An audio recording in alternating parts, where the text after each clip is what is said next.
Radhe Radhe friends. आज हम बनाएंगे नवरात्रि व्रत स्पेशल बाहर से क्रिस्पी अंदर से सॉफ्ट साबूदाना वड़ा, जो ना तो तेल पिएंगे और ना ही तेल में फटेंगे। एकदम परफेक्ट वड़े बनकर तैयार होंगे।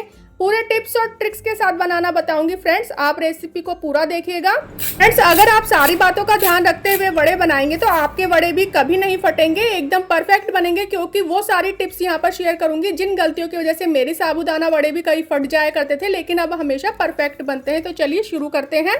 तो साबूदाना वड़ा बनाने के लिए यहाँ पर मैंने 1 कप साबूदाना लिया है, मीडियम वाला साबूदाना लिया है। वड़े इसी से ही बनते हैं और वजन में ये 100 ग्राम साबूदाना है। साबूदाने को हम पहले 2 बारी अच्छे से धो लेंगे, जिससे कि इसका एक्स्ट्रा स्टार्च हट जाएगा। तो यहाँ पर मैंने साबूदाना को धो लिया है। तो फ्रेंड्स, अब जो पहली टिप है वो यही है कि जितना हमने साबूदाना लिया है उससे थोड़ा सा कम हमें पानी लेना है। बिल्कुल बराबर मेजरमेंट बताऊंगी फ्रेंड्स मैं आप, यानी जितना हमने 1 कप साबूदाना लिया है तो उससे 1 भाग कम आप इसमें पानी लीजिएगा। 1 कप साबूदाना है तो यहाँ पर 3/4 कप ही पानी लेना है।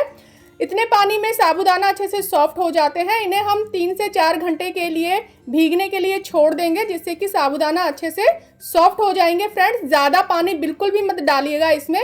तो यहाँ पे देखिए, साबूदाना वड़ों को मैंने 4 घंटे के लिए भीगने के लिए छोड़ दिया था। और साबूदाना जो है एक एक दाना बिल्कुल मोतियों के जैसे बिखरा बिखरा हो गया है, बिल्कुल सॉफ्ट साबूदाना हो गया है। ऐसे ही 4 घंटे में बिल्कुल सॉफ्ट हो जाता है। इससे ज़्यादा भिगोने की ज़रूरत नहीं है, 4 घंटे में आराम से भीग जाता है।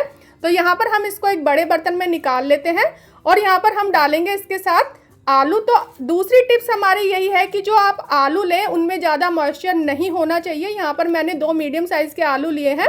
आलू भी हमें इसमें ज़्यादा नहीं डालना है, जितना हमने साबूदाना लिया है उससे थोड़ा सा कम ही आप आलू लीजिएगा। ज़्यादा आलू डालने से भी वड़े फट जाते हैं और आलू में अगर मॉइस्चर ज़्यादा होगा तो भी वड़े फट जाएंगे। तो आप आलू जब बॉईल करें प्रेशर कुकर में तो प्रेशर को फटाफट से निकाल दीजिएगा। सीटी आने के बाद उसको ठंडा करके फ्रिज में रख दीजिएगा, तो फिर उससे आपके वड़े कभी नहीं फटेंगे। तो यहाँ पर हम आलू को कद्दूकस कर लेंगे। यहाँ पे कुछ मसाले डाल देते हैं। तो यहाँ पर मैंने आधी छोटी चम्मच जीरा डाला है, जिन्हें दोनों हाथों के बीच में अच्छे से रगड़ते हुए डालिएगा। और साथ ही यहाँ पे हम डाल देंगे सफ़ेद मिर्च का पाउडर। यहाँ पर देखिए, इस तरीके की सफ़ेद मिर्च होती है, जैसे काली मिर्च होती है ना, वैसे ही सफ़ेद मिर्च होती है। अगर आपके पास सफ़ेद मिर्च ना हो तो आप काली मिर्च ले लीजिएगा। उसका आपको आधी छोटी चम्मच पाउडर डालना है। 1 छोटी बारीक कटी हरी मिर्च डाली है मैंने। तीखा आप अपने टेस्ट के अकॉर्डिंग कम या ज़्यादा कर लीजिएगा। मैंने अपने अकॉर्डिंग तीखापन डाला है इसमें। तो यहाँ पे हम डालेंगे ढेर सारा हरा धनिया और यहाँ पर साथ ही डाल देंगे 10 से 20 कड़ी पत्ता, जिनको अच्छे से धो लिया है और उनको बारीक बारीक काट लिया है। साथ ही यहाँ पे डाल देंगे हम नमक। तो यहाँ पे हम सेंधा नमक का यूज़ करेंगे क्योंकि हम व्रत के लिए बना रहे हैं। और नमक आप अपने टेस्ट के अकॉर्डिंग डाल लीजिएगा। साथ ही यहाँ पे जाएगा आधा कप भुनी हुई मूंगफली का चूरा। तो यहाँ पर मैंने आधा कप ले लिया है। साबूदाने की हाफ क्वांटिटी मूंगफली ले लीजिएगा, उसे भूनकर और फिर उसका मिक्सी में चलाकर इसको दरदरा सा पीस लीजिएगा। तो वजन में ये लगभग 50 ग्राम के करीब मूंगफली है। सभी चीज़ों को अच्छे से मिक्स कर लेंगे।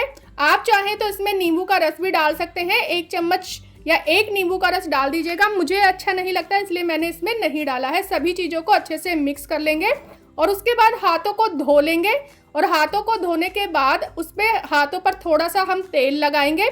हाथों में तेल लगाकर हम अच्छे से चिकने कर लेंगे। इससे क्या होगा, साबूदाना के जो ये हम वड़े बनाएंगे, शेप देंगे, ये हाथों पे चिपकेंगे नहीं। अगर आप तेल नहीं लगाएंगे तो आलू जो है हाथों पे चिपक जाएगा। इसलिए आप इस तरीके से, आप चाहें तो इस तरीके से गोल गोल करके जो साबूदाना वड़े बनते हैं वैसे बना ले सकते हैं, लेकिन मैं ऐसे वड़े नहीं बनाऊंगी। आज मैं इनको कटलेट की शेप में बनाऊंगी। इस तरीके से गोल गोल करके थोड़ा सा हम इसको जो ओवल शेप होती है वैसी शेप दे देंगे। तो इस तरीके से हम सारे वड़े बना लेंगे। मैंने इसी तरीके के वड़े बनाए हैं।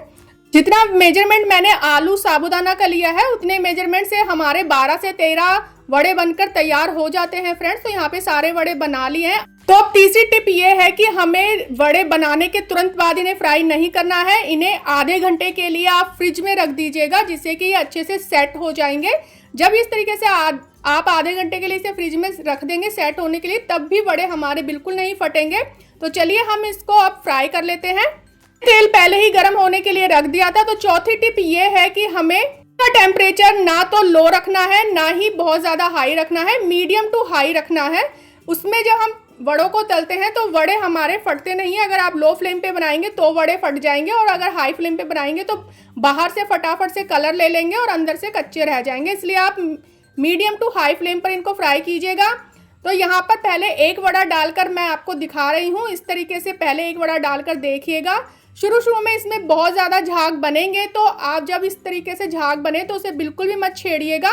जब झाग बिल्कुल सेटल हो जाए यानी कम हो जाए बिल्कुल, तो फिर हमें इसको छेड़ना है, यानी फिर हमें इसको चम्मच या झारे से अलट पलट कर इसको सेक लेना है। तो वड़े में ऊपर से कलर आ गया है लेकिन अंदर से थोड़ा भी सिका नहीं है, तो इसको हम थोड़ा सा और सेक लेते हैं।